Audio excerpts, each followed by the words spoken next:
Dear parents, good morning. First term exam का result is ready to be conveyed to you all.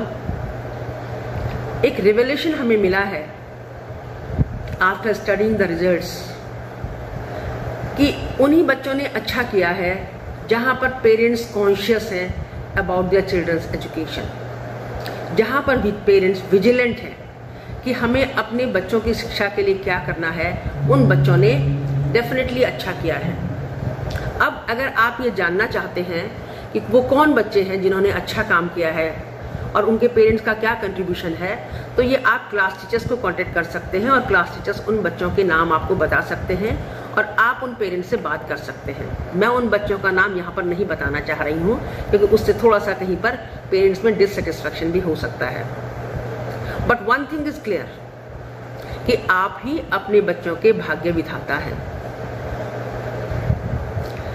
अगर आप conscious हैं कि मेरी एज अ पेरेंट क्या जिम्मेदारी है और आप उसे बखूबी निभा रहे हैं, तो आपके बच्चे को सफल होने से कोई नहीं रोक सकता। ये एक फैक्ट है जिसे हमें टाइम रहते ही समझ लेना है ताकि हमारे बच्चे को कहीं ना कहीं भी किसी भी तरह का नुकसान ना हो। हमारा जो रिपोर्ट कार्ड है वो 9 इंटेलिजेंस पर बेस्ड है। रिपोर्ट कार्ड जब आपके पास आएगा तो आप उसमें देख लेंगे, तो जो आपका एकेडमिक्स है उसमें तो आप लोगों को कहीं कोई कंफ्यूजन नहीं होगा, लेकिन जो आपका एकेडमिक्स के अलावा लाइफ स्किल्स हैं या बच्चे का बिहेवियर है, बच्चे का डिमीनर है, उस पर जो हमने इवैल्यूएशन किया है उसमें कहीं आपका डिसएग्रीमेंट हो सकता है। तो प्लीज आप उसे हमारे साथ शेयर करके हम उसको चेंज कर सकते हैं, क्योंकि अभी हम लोग भी बच्चे को इतना क्लोजली ऑब्जर्व नहीं कर पाए और उसमें हमें आपकी हेल्प की आवश्यकता भी है। तो वो it can be changed, no need to worry for that. बच्चे की आइडेंटिटी को जानने के लिए जो सबसे ज्यादा इंपॉर्टेंट है कि पढ़ाई के अलावा हमारा बच्चा कैसा है, हमारे रिपोर्ट शीट में कुछ कॉलम्स हैं जिन पर हमें बहुत काम करना है। जैसे उसमें पहला कॉलम है कि आपकी यूनिक आइडेंटिटी, यानी व्हाट इज यूनिक आइडेंटिटी, कि अगर आप भीड़ में हैं तो आप कैसे जाने जाते हैं, आपकी एक यूनिक आइडेंटिटी क्या है। तो वो हमें बहुत से बच्चों में देखने को नहीं मिली, तो हमने वो कॉलम ब्लैंक रख दिया है। वेरी गुड इन, कई बार हमें लग रहा था कि ये बच्चा तो देयर आर सम चिल्ड्रन की who are very good in many things, but there are children who are not even very good in a single thing, ऐसा भी हमें मेल मिल रहा है। तो उस पर हमें बैठ करके काम करना है कि कैसे हम बच्चों को में वो क्वालिटीज डेवलप करें कि जो बच्चे को एक गुड ह्यूमन बीइंग बनाती है, गुड सोशल पर्सन बनाती है। उसके बाद उसमें एक कॉलम और है, नीड्स इम्प्रूवमेंट इन। तो कल मेरे पास टीचर्स आए थे जिसकी वजह से मेरा मन हुआ कि मैं ये वीडियो बनाऊं। तो टीचर्स ने कहा कि मैम कुछ बच्चे ऐसे हैं who don't need any improvement, वो इतने परफेक्ट हैं हर चीज में कि हमें समझ में नहीं आ रहा है कि हम इसमें क्या लिखें कि नीड्स इम्प्रूवमेंट इन। बताइए कितने गर्व की बात है उन पेरेंट्स के लिए। और अगर आप जानना चाहते हैं कि वो बच्चे कौन हैं, तो प्लीज आप क्लास टीचर से पूछेगा कि आप उस क्लास में कौन बच्चा ऐसा है जिसको टीचर्स को ये लगा कि ही डजंट नीड और she doesn't need any improvement in anything, it's so perfect. और फिर आप उनके पेरेंट्स से जरूर बात करें कि वो ऐसा क्या स्पेशल करते हैं अपने बच्चों के लिए, किस तरह से उन बच्चों के साथ डील करते हैं कि वो बच्चे इतने अच्छे हैं इन एवरी रिस्पेक्ट, एकेडमिक्स में भी और बिहेवियर में भी। क्योंकि हम म्यूचुअल एक दूसरे से आपस में कंसल्ट करके we can become a better parent, that is to be accepted. एक और पॉइंट जो इस रिजल्ट के बाद सामने आया है कि देखिए हमारा स्कूल कुछ क्लासेस के लिए 99 डेज, 100 डेज और 101 डेज ही चला है। और देखिए 6 महीने गुजर गए, सेशन के 6 महीने गुजर गए, 6 महीने बचे हुए हैं। आप ये देखिए कि मिनिमम 180 डेज में से 180 डेज में से स्कूल केवल 100 डेज चला, यानी ऑलमोस्ट हाफ। अब देखिए 101 डेज में से भी आप ये देखेंगे कि 15 अगस्त के दिन पढ़ाई नहीं हुई, वो अटेंडेंस में काउंटेड है। टीचर्स डे के दिन पढ़ाई नहीं हुई। हमने फर्स्ट को हमने 2 अक्टूबर और बच्चों का डांडिया डांस करवाया था, उस दिन पढ़ाई नहीं हुई। 8 डेज एग्जाम में निकल गए, उस दिन पढ़ाई नहीं हुई। उसके अलावा 10 डेज बच्चों का रिवीजन हुआ होगा, उसमें पढ़ाई नहीं हुई। और 2 टेस्ट हुए, पीरियडिक टेस्ट, उसमें पढ़ाई नहीं हुई बच्चों की। और पीरियडिक टेस्ट से पहले भी 3-4 दिन रिवीजन हुआ होगा उस सब्जेक्ट का, तो उस दिन पढ़ाई नहीं हुई। तो इस तरह से 30 डेज ऑलमोस्ट निकल रहे हैं जब पढ़ाई नहीं हुई हो। तो आप लगाइए, अगर 100 डेज भी स्कूल चला ऑन एन एवरेज, तो 70 पीरियड्स केवल एक टीचर को मिले। 70 पीरियड्स, उस 70 पीरियड्स में the teacher is expected to do some miracle.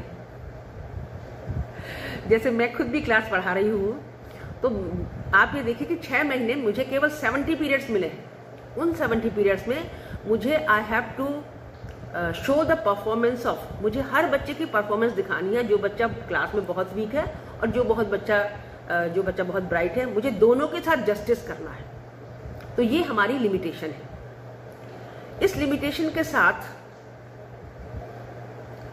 What I have to से टू द पेरेंट्स, कि पेरेंट्स कोऑपरेशन इज मस्ट। बिना पेरेंट्स के कोऑपरेशन के हम अकेले कुछ नहीं कर सकते, कुछ भी नहीं। स्कूल में जो कुछ हम करना चाह रहे हैं वो सब कुछ पहली बात नहीं हो सकता है। दूसरा, पेरेंट्स का कोऑपरेशन अगर मिलेगा तो बच्चा ज्यादा बेनिफिट होगा। अब देखिए, अभी हमने एक्स्ट्रा क्लासेस लगाई वीक बच्चों के लिए, जो हमें लगा जिनको एक्स्ट्रा क्लासेस की जरूरत है। हमने पैरेलल क्लासेस चलाई कि वीक बच्चों की क्लास हमने मैथ्स में अलग क्लास चलाई, इंग्लिश में अलग क्लास चलाई, और जो बच्चे थोड़ा ब्राइट थे उनकी क्लास अलग चलाई, ताकि उनको फायदा हो और बच्चों को फायदा भी हुआ। लेकिन छुट्टी के दिन जब हमने बच्चों को बुलाया तो कुछ बच्चे नहीं आए। I was frustrated when I entered the class. I found that 3 children are absent. They didn't turn up. वो स्कूल नहीं आए। मुझे बहुत गुस्सा आया और मैंने बच्चों से कहा, जब मैं स्टूडेंट थी और अगर मुझे स्कूल से बुलाया होता और अगर मैं स्कूल नहीं जाती, मेरे पिताजी को ये इन्फॉर्मेशन मिलती कि मुझे स्कूल में बुलाया गया था और मैं स्कूल नहीं गई, तो मेरे पिताजी तो मुझे सूली पे लटका देते। These were my words, virtually my words, कि मेरे पिताजी तो मुझे सूली पे लटका देते। He was so strict कि no compromise can be done with studies। पढ़ाई के साथ तो कोई compromise होना ही नहीं है, कम वक्त में। लेकिन आज क्या मैं देख रही हूँ कि पेरेंट्स की प्रायोरिटीज नहीं है, कि बच्चा शादी में जा रहा है तो छुट्टी ले रहा है, आज हमें वहां जाना तो छुट्टी चाहिए बच्चे को।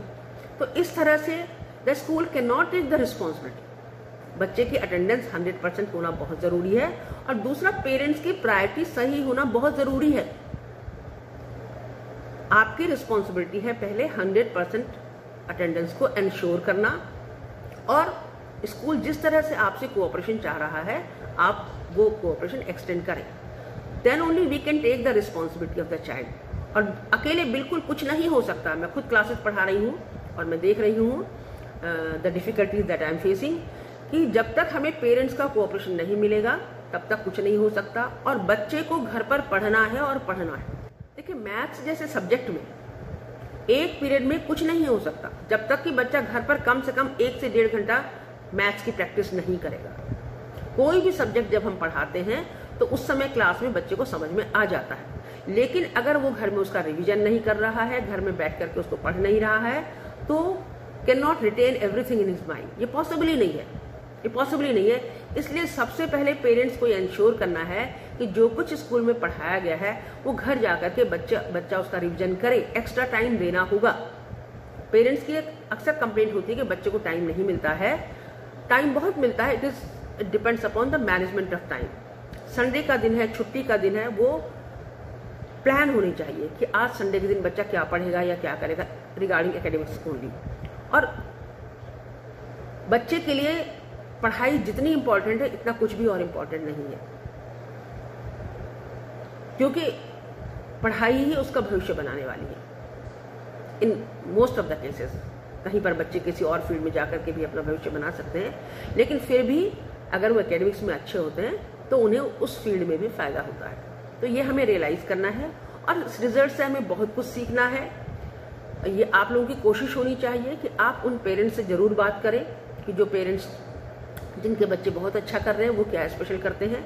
कुछ फैमिलीज ऐसी भी है, देखिए, जहां पर फादर साथ में नहीं रहते हैं और मदर बच्चों को बिल्कुल हेल्प नहीं कर सकती है, लेकिन उनके बच्चे बहुत अच्छा कर रहे हैं पढ़ाई में। तो ये आपको जरूर जानना चाहिए उन पेरेंट्स को कि वो पेरेंट्स कौन है और वो अपने पेरेंट्स के लिए क्या स्पेशल कर रहे हैं कि उनके बच्चे पढ़ाई में इतना अच्छा कर रहे हैं। हम सबको मिल करके, आपको और हमको मिल करके बच्चों के उज्जवल भविष्य के लिए काम करना है। ताकि हमें भी सेटिस्फेक्शन मिले और आपको भी सेटिस्फेक्शन मिले।